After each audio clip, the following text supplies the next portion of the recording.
السلام علیکم ورحمۃ اللہ وبرکاتہ۔ ان الحمدللہ والصلاۃ والسلام علی رسول اللہ، اما بعد۔ محترم ناظرین کرام اور عزیز طلبہ، بلوغ المرام کے درس میں آپ کا خیر مقدم ہے۔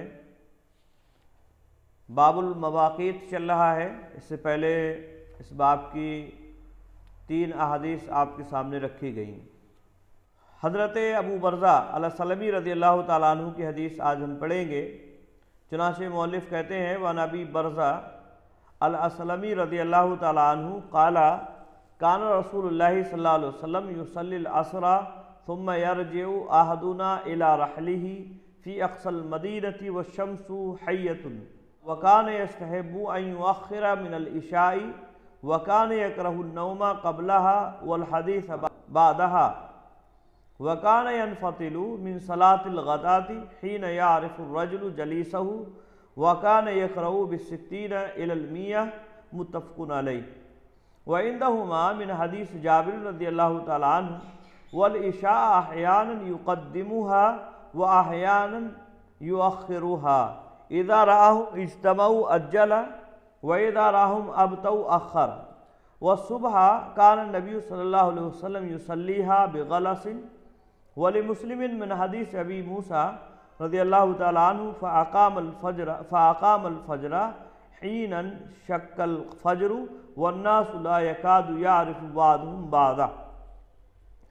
حضرت ابو برزہ الاسلمی رضی اللہ تعالیٰ عنہ حدیث کے راوی ہیں اور ان کا نام ہے، یہ تو کنیت ہے ابو برزہ، نام ہے نزلہ بن عبید، قدیم الاسلام صحابہ میں ان کا شمار ہوتا ہے۔ فتح مکہ اور اسی طرح سے دوسرے غزوات میں یہ شریک رہے، بصرہ میں جا کے رہنے لگے تھے اور پھر خراسان چلے گئے۔ مرو میں ان کا انتقال ہوا اور بعض لوگوں نے یہ بھی کہا ہے کہ بصرہ میں انتقال ہوا سن 60 ہجری میں، یا اسی طرح سے 64 ہجری میں ان کا انتقال ہوتا ہے۔ تو حضرت ابو برزہ الاسلمی رضی اللہ تعالیٰ عنہ سے مروی ہے، وہ کہتے ہیں کانا رسول اللہ صلی اللہ علیہ وسلم یصلی العصر، کہ نبی اکرم صلی اللہ علیہ وسلم عصر کی نماز پڑھتے تھے۔ کانا فعل مضارع پر داخل ہوتا ہے تو استمرار کا معنی پیدا کر دیتا ہے، اس سے پہلے بھی اس بات کی وضاحت کی جا چکی ہے، یعنی لگاتار۔ آئی بات سنیں؟ تو یہ آپ صلی اللہ علیہ وسلم کا ایسا عمل بتلایا جا رہا ہے جو مسلسل آپ کیا کرتے تھے۔ کہتے ہیں آپ صلی اللہ علیہ وسلم عصر کی نماز پڑھا کرتے تھے، ثم یرجع احدنا الی رحلہ، پھر ہم میں سے کوئی لوٹتا تھا، واپس ہوتا تھا۔ واپس ہونے سے مراد یہ ہے یعنی نماز پڑھنے کے لیے عصر کی اللہ کے نبی صلی اللہ علیہ وسلم کے پیچھے صحابہ کرام جایا کرتے تھے مسجد نبوی میں شریک ہونے کے لیے، تو ہم بھی جایا کرتے تھے۔ اب نماز پڑھنے کے بعد واپس ہوتا تھا ہم میں سے کوئی الی رحلہ، اپنے گھر کی جانب۔ رحل منزل کو کہتے ہیں، مسکن الرجل، آدمی کے ٹھہرنے کی جگہ یعنی اس کا گھر۔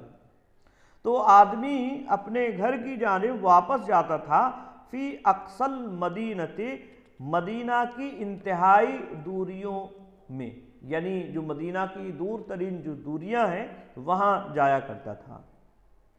والشمس حیۃ، اس حال میں کہ مدینہ کی جو دوریاں یعنی گھر جو ہوتا تھا وہاں وہ آدمی جاتا تو سورج زندہ ہوتا تھا، یعنی اس میں چمک برقرار ہوا کرتی تھی۔ مدینہ کی انتہائی دوریوں پر وہ اوالی مدینہ، مدینہ کے جو ارد گرد بستیاں تھیں انہیں اوالی مدینہ کہا جاتا تھا۔ تو اوالی مدینہ میں ارد گرد کی جو بستیاں تھیں مدینہ کے، وہاں عصر کی نماز پڑھ کے جایا کرتا تھا، لیکن پھر بھی سورج میں چمک ہوا کرتی تھی۔ یاد رہے یہ جو دوریاں اوالی مدینہ کی بیان کی جاتی ان میں سے بعض بستیاں ایسی بھی تھیں جن کے درمیان میں تقریباً 3 سے 4 میل تک کا فاصلہ تھا۔ 4 میل تک عصر کی نماز پڑھ کے گئے یا 3 میل تک. قبا کے تعلق سے بھی احادیث میں مروی ہے کہ قبا ہم گئے اور قبا پہنچنے کے بعد عصر کی نماز پڑھنے کے بعد ہم جب پہنچے تو سورج میں چمک موجود تھی, سورج زندہ تھا, یعنی اس میں زردی نہیں آئی تھی. یہ مطلب ہے حدیث کا. آئی بات میں؟ تو یہاں 12 مطلب 3 میل یا اسی طرح سے 4 میل ہم جایا کرتے تھے اور سورج میں چمک برقرار رہتی تھی. حدیث کا معنی اور مفہوم یہ ہے, یعنی اللہ کے نبی صلی اللہ علیہ وسلم عصر کی نماز ایک دم اول وقت میں پڑھ لیا کرتے تھے, اول وقت میں جلدی پڑھا کرتے تھے آپ صلی اللہ علیہ وسلم عصر کی نماز. جیسا کہ اس سے پہلے اوپر جو احادیث بیان کی گئی حضرت بریدہ یا اسی طرح سے ابو موسیٰ الاشعری رضی اللہ تعالی عنہما کے حوالے سے اس سے پہلے والے درس میں, تو وہاں ان احادیث سے بھی یہ بات معلوم ہو رہی ہے کہ عصر کی نماز نبی اکرم صلی اللہ علیہ وسلم جلدی ادا کرتے تھے. اور یہ جو ہے اتنی دور جا کر سورج میں چمک برقرار رہے, یہ اسی صورت میں ہوگا جب عصر کی نماز ہم سائے مثل میں پڑھیں, سائے مثل اور سائے مثلین یعنی دو گنا سایہ ہو جانے پر پڑھیں گے جیسا کہ احناف کا موقف ہے. تو ایسی صورت میں اتنی دور جانے کے بعد سورج زندہ رہے, یہ ایک طرح سے ناممکن سی بات لگتی ہے, کیونکہ صحابہ کرام جا رہے ہیں اور پیدل ہی عام طور سے جانا ہوتا تھا. گھوڑے یا سواری کا ذکر نہیں کر رہے ہیں, ان کے پاس گھوڑے یا سواریاں کہاں ہوتے تھے. آئی بات میں؟ تو یہ پیدل 3 یا 4 میل تک جائے آدمی اور سورج برقرار رہے, اس میں چمک برقرار رہے, تو یہ اسی صورت میں ہوگا جب اول وقت میں بلا تاخیر نماز ادا کی گئی ہو اور مثل سایہ مثل کے بعد ادا کی گئی ہو. مثلین کے بعد اگر ادا کی جائے گی تو بہت ہی ناممکن سی بات ہے کہ آدمی جائے اور اتنی دور جائے اور سورج جو ہے وہ زندہ ہو اور اس میں چمک برقرار رہے. تو یہ عصر سے متعلق اللہ کے نبی صلی اللہ علیہ وسلم کا عمل حضرت ابو برزہ رضی اللہ تعالیٰ عنہ نے بیان فرمایا. آگے کہتے ہیں وَكَانَ يَسْتَحِبُّ أَن يُؤَخِّرَ مِنَ الْعِشَاءِ, اور پسند کرتے تھے آپ صلی اللہ علیہ وسلم کہ مؤخر کریں, یعنی تاخیر کریں. اخر یؤخر, تاخیر کا مطلب ہوتا ہے یعنی مؤخر کرنا, یعنی پیچھے کرنا, تاخیر اس میں کرنا. من العشاء, اور من العشاء میں یعنی عشاء میں, اور یہاں من جو ہے یہ تمیزیہ یعنی کچھ تھوڑا تاخیر کرنا آپ صلی اللہ علیہ وسلم پسند کرتے تھے عشاء میں. عشاء میں تھوڑا تاخیر کرنا نبی اکرم صلی اللہ علیہ وسلم کو پسند تھا. آئی بات میں؟ اور اس کی وضاحت آگے آ رہی ہے کہ کتنی تاخیر کرتے تھے آپ صلی اللہ علیہ وسلم, وہ آگے وضاحت آ رہی ہے. آگے کہتے ہیں وَكَانَ يَكْرَهُ النَّوْمَ قَبْلَهَا, اور ناپسند کرتے تھے آپ صلی اللہ علیہ وسلم نوم, سونے کو, قبلها اس سے پہلے, یعنی قبل العشاء یعنی عشاء سے پہلے سونے کو آپ صلی اللہ علیہ وسلم ناپسند کرتے تھے. آئی بات سنیں؟ یعنی عشاء سے پہلے سونے کو آپ صلی اللہ علیہ وسلم ناپسند کرتے تھے. اور ناپسند کرنے کی جو وجہ ہے وہ ایک دم ظاہر ہے, اور وہ یہ کہ آدمی اگر عشاء سے نماز سے پہلے سو جائے گا تو پھر اٹھنے میں اسے تکلیف ہوگی, دقت ہوگی, اور پھر سستی اور کاہلی ہوگی, نماز کے لیے اٹھ نہیں پائے گا.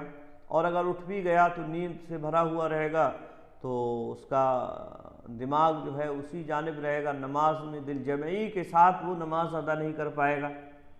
تو اس وجہ سے آپ صلی اللہ علیہ وسلم اسے ناپسند کرتے تھے. والحدیث بعدها, اور بات کرنے کو عشاء کے بعد, اور بات کرنے کو عشاء کے بعد یہ بھی آپ صلی اللہ علیہ وسلم ناپسند کرتے تھے. اور یہ مباح بات کے بارے میں ہے, یعنی جو جائز اور مباح بات ہے اس کو ناپسند کرتے تھے آپ صلی اللہ علیہ وسلم, کیونکہ جو غیر مباح, ناجائز اور باطل باتیں ہیں وہ تو ظاہر سی بات ہے عشاء کا بعد ہو یا عشاء سے پہلے ہو یا کسی اور وقت میں ہو, وہ تو ہمیشہ ناپسند ہیں، وہ تو غلط ہیں۔ تو یہاں جو ہے مباح بات کا مطلب ہے، یعنی مباح باتوں کو آپ صلی اللہ علیہ وسلم عشاء کی نماز کے بعد کرنا ناپسند کیا کرتے تھے۔ آئی بات میں؟ البتہ دینی نشر و اشاعت کے لیے کوئی پلان تیار کرنا ہے، یا تبلیغ کا کوئی معاملہ ہے، یا اسی طرح سے علم حاصل کرنے کی کوئی کسی طرح کی کوئی میٹنگ وغیرہ ہے، تو اس کی اجازت بہرحال موجود ہے۔ اور اس طرح کے واقعات اللہ کے نبی صلی اللہ علیہ وسلم کی زندگی میں یا صحابہ کرام رضوان اللہ تعالیٰ علیہم اجمعین کی زندگیوں میں ہیں، اور اس کی بہرحال گنجائش ہے۔ اس کی بہرحال یعنی دینی امور سے متعلق اگر کوئی اہم اور ضروری باتیں ہیں تو وہ کی جا سکتی ہیں۔ عمومی بات آپ صلی اللہ علیہ وسلم عشاء کے بعد کرنا ناپسند کرتے تھے۔ وَكَانَ يَنْفَتِلُ مِنْ صَلَاةِ الْغَدَاةِ، اور آپ صلی اللہ علیہ وسلم پھرتے تھے۔ انفطل ينفطل اے ینصرف، یعنی واپس ہوتے، نماز سے پلٹتے، صبح کی نماز سے پلٹتے تھے آپ صلی اللہ علیہ وسلم، یعنی فارغ ہوتے تھے۔ ینفطل اے یفرغ، یعنی آپ صلی اللہ علیہ وسلم صبح کی نماز سے فارغ ہوتے تھے۔ حین یعرف الرجل جلیسہ، اس وقت جب آدمی اپنے پاس بیٹھنے والے کو جان لیتا تھا، پہچانتا تھا کہ یہ فلاں صاحب ہے۔ اندھیرے میں نماز پڑھ رہے ہیں، اجالے کا انتظام نہیں ہے مسجد میں، جماعت میں افراد بیٹھے ہوئے ہیں۔ اب ظاہر سی بات ہے اندھیرے میں کوئی آدمی دکھ نہیں رہا ہے کہ کون ہے ساتھ میں بیٹھا ہوا، کون ہے کون نہیں ہے۔ آواز سے پہچان لے وہ ایک الگ بات ہے، چہرے سے یا ڈیل ڈول سے پہچاننا یہ ممکن نہیں تھا۔ لیکن جب آپ صلی اللہ علیہ وسلم فجر کی نماز سے فارغ ہوتے تو آدمی اپنے ساتھی کو، پاس میں بیٹھے ہوئے آدمی کو پہچان لیتا تھا کہ یہ فلاں صاحب ہیں، دیکھ لیتا نہیں، یعنی دکھائی دینے لگتا تھا۔ آئی بات میں؟ وَكَانَ يَقْرَؤُ بِالسِّتِّينَ إِلَى الْمِئَةِ، اور آپ صلی اللہ علیہ وسلم 60 سے 100 آیات تک پڑھا کرتے تھے۔ بِالسِّتِّينَ إِلَى الْمِئَةِ اے آیتن، یعنی آیت 60 سے 100 تک آپ صلی اللہ علیہ وسلم پڑھا کرتے تھے۔ ظاہر بات یہی ہے کہ یہ دونوں رکعات کے تعلق سے بات ہے، یعنی دونوں رکعات میں 60 سے لے کر 100 آیات تک آپ صلی اللہ علیہ وسلم کے پڑھنے کا معمول ہوتا تھا۔ ٹھیک ہے، یعنی بڑی جب آیات ہوتی تھیں تو 60 پڑھ لیا کرتے تھے، اور چھوٹی چھوٹی آیات ہیں تو 100 تک آپ صلی اللہ علیہ وسلم کے پڑھنے کا معمول ہوا کرتا تھا۔ ٹھیک ہے، اس کو امام بخاری امام مسلم نے روایت کیا ہے۔ تو یہ حدیث اس بات کی دلیل ہے عصر کی نماز اول وقت میں ادا کی جائے، اور اسی طرح سے اس حدیث سے یہ بھی استدلال ہے کہ نماز جو ہے وہ سائے وصل کے بعد عصر کا وقت شروع ہو جاتا ہے۔ اسی طرح سے یہ حدیث اس بات کی بھی دلیل ہے کہ عشاء کی نماز کو مؤخر کیا جانا یہ آپ صلی اللہ علیہ وسلم کا پسندیدہ عمل تھا، اور آپ کو یہ پسند تھا، لہذا عشاء کی نماز میں تاخیر یہ افضل اور بہتر ہے۔ اور یہ صرف عشاء کی نماز ہی کے لیے ہے، باقی جو نمازیں ہیں ان میں تعجیل اور جلدی پڑھنا ادا کرنا یہ اللہ کے نبی صلی اللہ علیہ وسلم کو پسند تھا، اور یہی آپ صلی اللہ علیہ وسلم کا عمل رہا ہے، الا ماشاء اللہ کبھی کبھار اس کے برخلاف بھی آپ صلی اللہ علیہ وسلم نے کیا ہوگا۔ تو یہ جو ہے بات اس سے معلوم ہو رہی ہے کہ عشاء کی نماز میں تھوڑا تاخیر یہ مستحب ہے۔ عشاء کی نماز سے پہلے سو جانا اور بعد میں بات کرنا یہ ناپسند ہے، اللہ کے نبی صلی اللہ علیہ وسلم اسے پسند نہیں کرتے تھے۔ اسی طرح سے یہ حدیث اس بات کی بھی دلیل ہے کہ فجر کی نماز جلدی ادا کی جائے اندھیرے میں، جبکہ آدمی ایک دوسرے کو پہچان نہ رہا ہو، اور جب نماز سے فارغ ہو تو وہ ایک دوسرے کو پہچان سکتے ہوں۔ آیات جو ہیں اس میں پڑھی جائیں گی 60 سے 100 تک آیات اللہ کے نبی صلی اللہ علیہ وسلم کے پڑھنے کا معمول تھا۔ وَعِنْدَهُمَا مِنْ حَدِيثِ جابر، اور بخاری مسلم میں حضرت جابر رضی اللہ تعالیٰ عنہ کی حدیث میں ہے، والعشاء احیانا یقدمها، کہ اور عشاء آپ صلی اللہ علیہ وسلم کبھی کبھی اسے مقدم کرتے تھے، یعنی جلدی پڑھ لیتے تھے۔ آئی بات میں؟ جلدی پڑھتے تھے یعنی وقت ہو جانے کے بعد جلدی آپ پڑھ لیا کرتے تھے۔ وَأَحْيَانًا يُؤَخِّرُهَا، اور کبھی کبھی اسے مؤخر کر دیتے تھے، ٹھیک ہے۔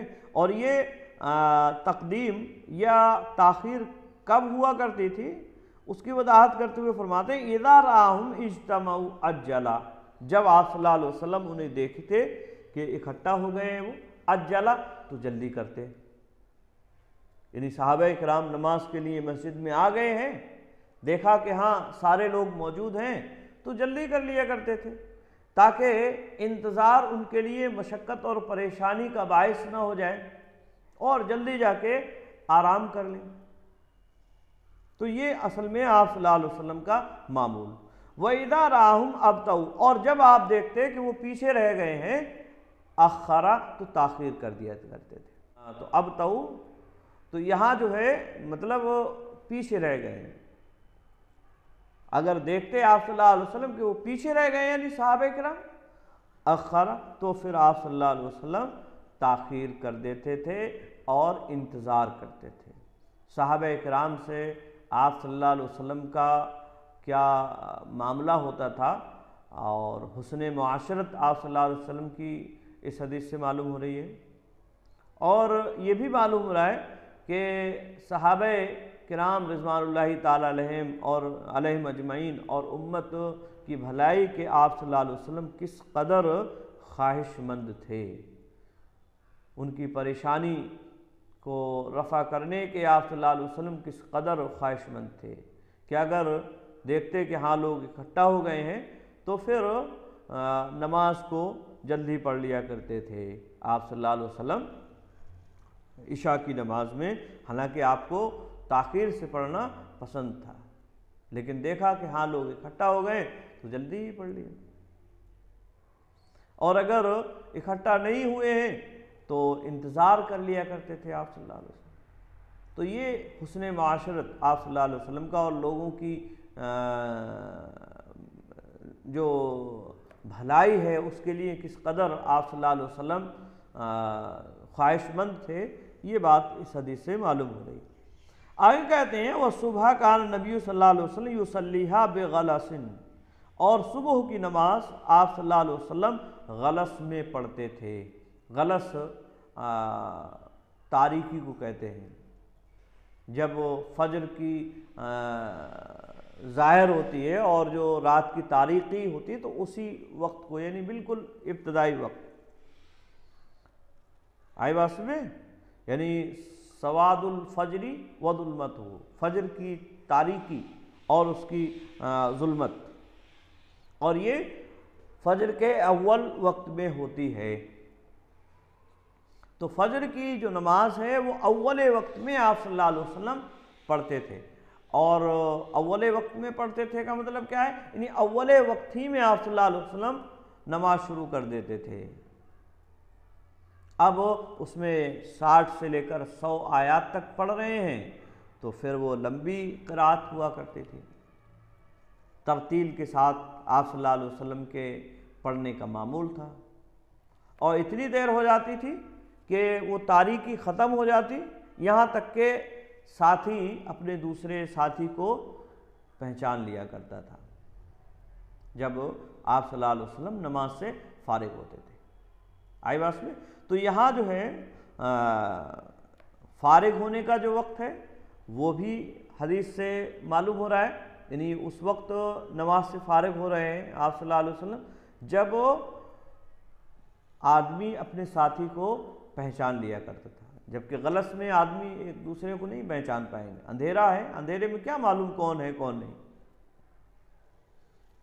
تو یہ آپ صلی اللہ علیہ وسلم کا معمول کہ صبح کی نماز غلس میں ادا کرتے تھے۔ وَلِمُسْلِمٍ من حدیث ابی موسیٰ الاشعری رضی اللہ تعالیٰ عنہ، اور مسلم میں حضرت ابو موسیٰ الاشعری رضی اللہ تعالیٰ عنہ سے مروی ہے، وہ بیان فرماتے ہیں فَأَقَامَ الْفَجْرَ حین انشق الفجر، کہ آپ صلی اللہ علیہ وسلم نے فجر کی نماز قائم کی اس وقت جب فجر شق ہو گیا، انشقا اے طلع، یعنی جب فجر طلوع ہوا تو آپ صلی اللہ علیہ وسلم نے فجر کی نماز قائم کی۔ وَالنَّاسُ لَا يَكَادُ يَعْرِفُ بَعْضُهُمْ بَعْضًا، اور لوگ ایک دوسرے کو نہیں پہچان رہے تھے، یعنی ایک دوسرے کو پہچان نہیں پا رہے تھے۔ آدمی اپنے جلیس کو نہیں پہچان پا رہا تھا، اپنے ساتھی کو جو ساتھ میں بیٹھا ہوا ہے اس شخص کو نہیں دیکھ پا رہا تھا کہ یہ کون ہے، کون صاحب ہیں پاس میں بیٹھے ہوئے۔ ٹھیک ہے، تو یہ حدیث بھی اس بات کی دلیل ہے کہ فجر کی نماز یہ جلدی ادا کی جائے جبکہ آدمی ایک دوسرے کو پہچان نہ پاتے ہوں، غلط میں ادا کی جائے۔ آئی بات میں؟ ہاں، تو یہ حدیث بھی اسی بات کی دلیل ہے۔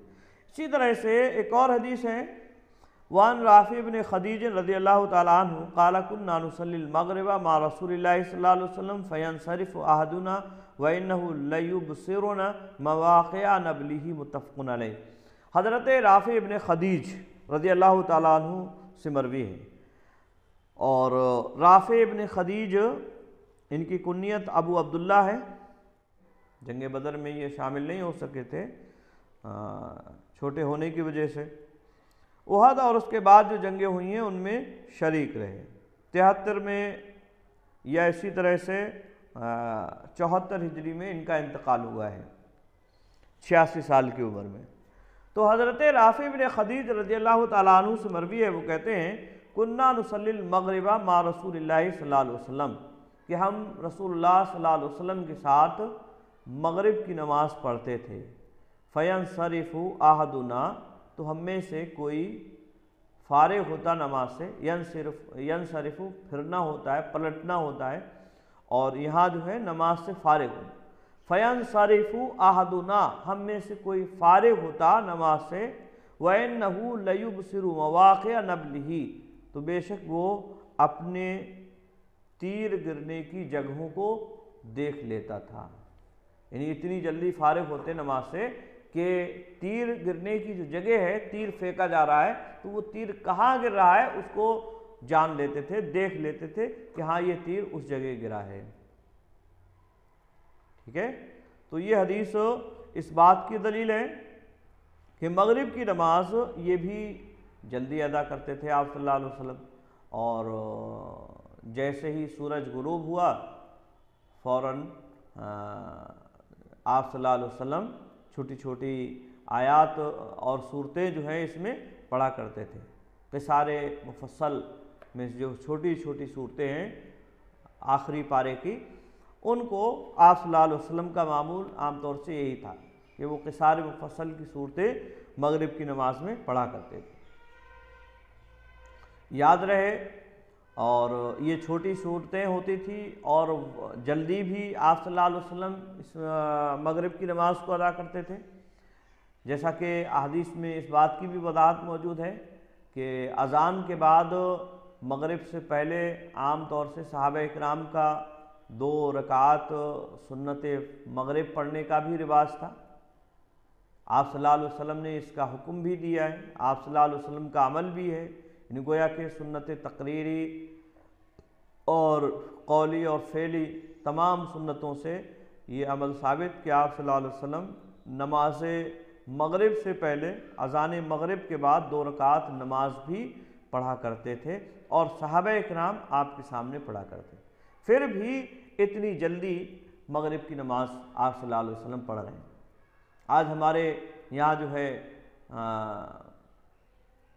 بہت سارے لوگوں میں احتیاط کے نام پر سورج کے غروب ہونے کے بعد بھی اذانیں نہیں دی جاتی، 2-2 3-3 4-4 5-5 منٹ احتیاط کے لوگوں نے بنا رکھے ہیں۔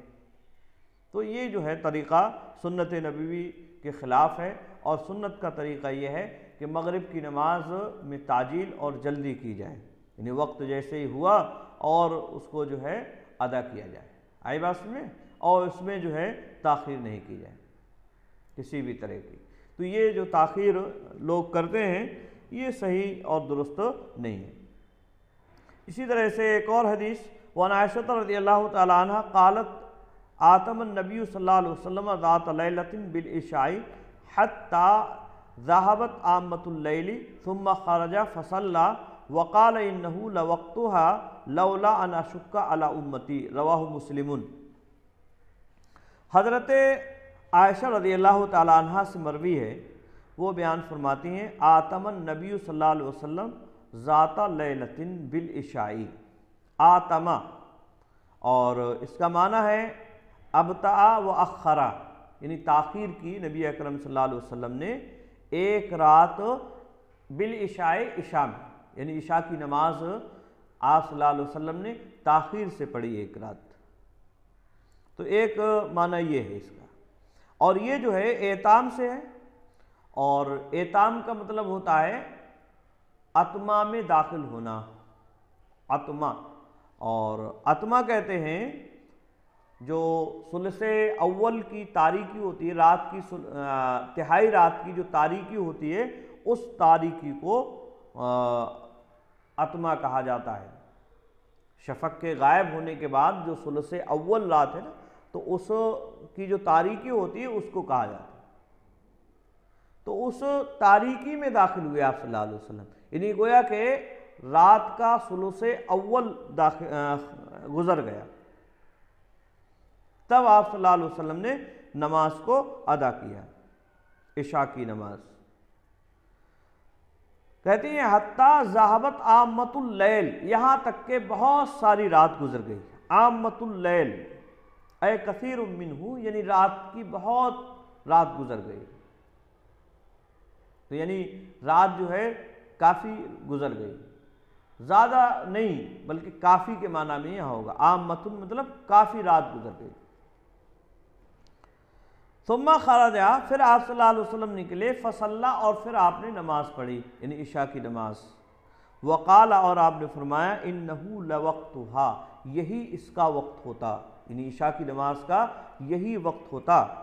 لولا ان اشق علی امتی، اگر میں اپنی امت کو دشواری میں ڈالنے والا نہ ہوتا، یعنی اگر دشواری نہ ہوتی امت کے لیے، پریشانی امت کے لیے نہ ہوتی کہ دن بھر کے کام کیے ہوئے ہیں، تجارت یا کھیتی باڑی وغیرہ کرنے کی وجہ سے تھکے ہوئے ہیں، اور پھر عشاء کی نماز کے لیے اتنے وقت تک جو ہے انہیں روکا جائے، اگر یہ بات امت کے لیے دشوار نہ ہوتی تو عشاء کا وقت یہی ہوتا۔ رواہ مسلم، اس کو امام مسلم نے روایت کیا ہے۔ تو یہ حدیث بھی اس بات کی دلیل ہے کہ عشاء کی نماز کا مؤخر کر کے پڑھنا، تاخیر سے پڑھنا اور تاریکی میں پڑھنا، جب گہری تاریکی ہو جائے یہاں تک کہ ثلث اول رات کا حصہ گزر جائے، اس وقت میں نماز ادا کی جائے، یہ افضل اور بہتر ہے، یہ افضل اور بہتر ہے۔ لیکن یاد رہے یہ اس صورت میں افضل اور بہتر ہوگا جب لوگوں کے لیے پریشانی اور دقت نہ ہو، جماعت کے جو بھی افراد ہیں وہ سب اس کے لیے تیار ہیں ذہنی اعتبار سے، اور انہیں کسی بھی طرح کی کوئی دقت اور پریشانی نہیں آتی۔ لیکن اگر کسی بھی طرح کی کوئی دقت ہے، پریشانی ہے، تو افضل اور بہتر اس میں نبی اکرم صلی اللہ علیہ وسلم کے عمل اختیار کرنے ہی میں ہے، اور وہ یہ کہ آپ نے پھر زیادہ تاریکی میں نماز ادا نہیں کی ہے، ٹھیک ہے، تھوڑا سا کچھ تاخیر ضرور کرتے تھے آپ صلی اللہ علیہ وسلم عشاء میں، لیکن اتنی تاخیر نہیں کرتے تھے جتنا اس حدیث میں ایک دن کے تعلق سے حضرت عائشہ رضی اللہ تعالیٰ عنہ نے بیان فرمایا ہے۔ آئی بات میں؟ تو یہ حدیث عشاء کی نماز کے مؤخر پڑھے جانے کی دلیل ہے، اور اس کے افضل ہونے کی دلیل ہے کہ عشاء کی نماز میں تھوڑا سا تاخیر کرنا یہ بہرحال افضل ہے، اگر لوگ اس کے لیے اپنے آپ کو تیار کیے ہیں، اور اگر کسی طرح کی کوئی دقت ہے، پریشانی ہے، تو پھر اسے جو ہے تاخیر نہیں کرنا چاہیے. لوگوں کی مصلحتوں کا خیال رکھنا بھی یہ بھی ضروری ہے. اور اسی وجہ سے اللہ کے نبی صلی اللہ علیہ وسلم نے عشاء کی نماز کو اس کے افضل وقت میں ادا نہ کر کے پہلے اور وقت میں جو ہے آپ صلی اللہ علیہ وسلم نے اس کو ادا کیا ہے. آئی بات میں؟ تو یہ چند احادیث آپ کے سامنے اس باب سے متعلق رکھی گئیں. اس کے بعد بھی اسی سے متعلق احادیث ہیں وقت اور اوقات سے متعلق نمازوں کے. آج کے لیے بس اتنا ہی. السلام علیکم ورحمۃ اللہ وبرکاتہ.